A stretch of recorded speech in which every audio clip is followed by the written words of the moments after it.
नमस्कार. माय रेसिपीज मराठी या आपल्या यूट्यूब चॅनलवर तुमचे मनापासून खूप खूप स्वागत. तर आज मी बनवत आहे ओल्या तुरीच्या दाण्यांची चटपटीत अशी भाजी. तर ही भाजी पहा, बघता क्षणी तुम्हाला खावीशी वाटेल. तर ही ओल्या तुरीच्या दाण्यांची भाजी बनवण्यासाठी या तुरीच्या शेंगा मी आमच्या शेतातून तोडून आणलेल्या आहेत.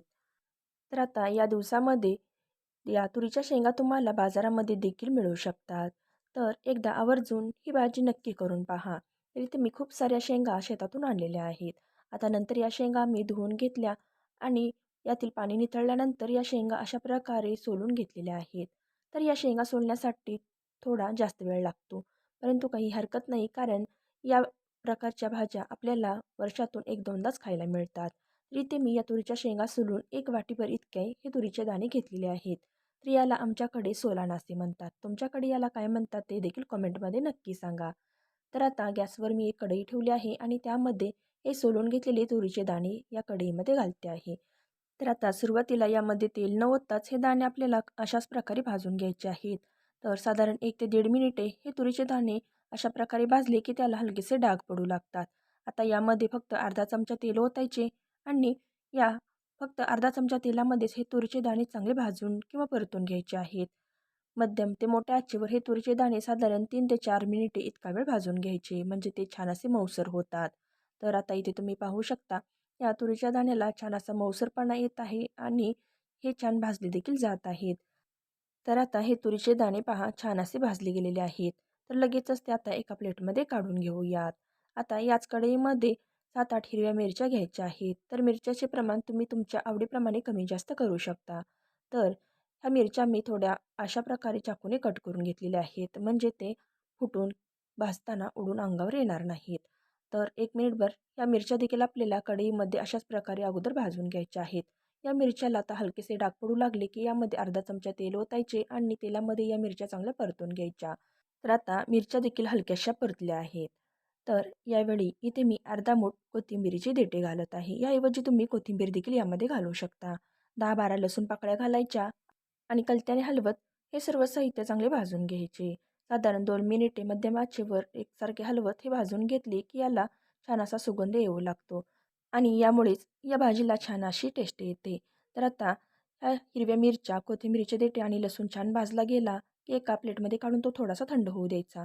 थंड झाल्यानंतर आता एका मिक्सरच्या भांड्यामध्ये घालायचा. यामध्ये अर्धा चमचा मीठ घालून ते छान अशा प्रकारे बारीक वाटून घ्यायचे. आता यामध्येच हे भाजून घेतलेले तुरीचे दाणे देखील घालायचे आणि थोडेसे ओबडधोबडच वाटून घ्यायचे. तर इथे मी तुम्हाला दाखवते आहे. तर हे तुरीचे दाणे अशा प्रकारे अगदी मोठाडच ओबडधोबड असे वाटून घेतलेले आहे. तर आता भाजी बनवण्यासाठी गॅसवर कढई ठेवली. त्यामध्ये 2-3 चमचे तेल ओतले. तेल गरम झाले की यामध्ये अर्धा चमचा मोहरी आणि जिरे घातले. जिरे मोहरी चांगली तडतडू द्यायची.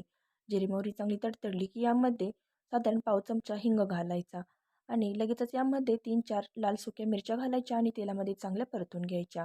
आता यामध्ये 2 मध्यम आकाराचे कांदे अशा प्रकारे बारीक चिरून घालायचे. आता हा कांदा छान असा सोनेरी रंग येईपर्यंत परतून घ्यायचा आहे. तर मध्यम आचेवरच हा कांदा मी तेलामध्ये चांगला परतून घेते आहे. तर साधारण 3 ते 4 मिनिटात हा कांदा छान असा परतला जातो. तर हा कांदा हलकासा पारदर्शक दिसू लागला की यामध्ये अर्धा चमचा आलं लसूण पेस्ट घालावी आणि ती देखील या कांद्यासोबत चांगली परतून घ्यायची. यामुळेच आपली भाजी अगदी चविष्ट होते. तर हा कांदा मी छान असा गोल्डन कलर येईपर्यंत परतून घेते आहे. तर साधारण 3 ते 4 मिनिटे होत आली की ह्या कांद्याला छान असा गोल्डन कलर येऊ लागतो. आता यामध्ये बारीक चिरलेली खूप सारी कोथिंबीर घालायची आणि ती देखील या कांद्यामध्ये तेलात चांगली परतून घ्यायची. या कोथिंबिरीमुळेच आपल्या भाजीला आणखी छान चव येते. तर कोथिंबीर तेलामध्ये चांगली परतली. आता यामध्ये अर्धा चमचा धने पावडर, अर्धा चमचा गरम मसाला घातला आहे. तर हा गरम मसाला मी घरीच बनवला आहे. तर तुम्हाला त्याची लिंक हवी असेल ती देखील मी डिस्क्रिप्शनमध्ये देते आहे. तर यासोबतच यामध्ये पाव चमचा हळद आणि चवीनुसार मीठ घातले आणि ते देखील या तेलामध्ये व्यवस्थित परतून घेतले. तर मीठ घालताना लक्षात असू द्या की आपण हे वाटण बनवताना देखील अगोदर मीठ घातलेले होते. तर आता हे सर्व सुके मसाले तेलामध्ये चांगले परतले की यामध्ये ओबडधोबड वाटलेले हे तुरीचे वाटण घालायचे आणि फोडणीमध्ये चांगले व्यवस्थित परतून घ्यायचे. तर कलत्याने इथे मी हे वाटण या फोडणीमध्ये चांगले हलवत मिक्स करून घेतले. आता यामध्ये 4 चमचे भाजलेल्या शेंगदाण्याचे कूट घालायचे आणि ते देखील या भाजीमध्ये व्यवस्थित मिक्स करून घ्यायचे. तर इथे तुम्हाला हे शेंगदाण्याचे कूट घालायचे नसेल तर नाही घातले तरी देखील चालेल. परंतु आमच्याकडे कोणतीही भाजी बनवताना भाजलेले शेंगदाण्याचे कूट आवर्जून घातलेच जाते. त्यामुळे इथे मी यामध्ये देखील अगदी थोड्या प्रमाणात म्हणजे अगदी 4 चमचे शेंगदाण्याचा कूट वापरलेला आहे. तर आता कूट घातल्यानंतर कलत्याने हलवत व्यवस्थित मिक्स करून घेतले आणि यावर झाकण ठेवून मध्यम आचेवर 2 ते 3 मिनिटे चांगले वाफवून घ्यायचे.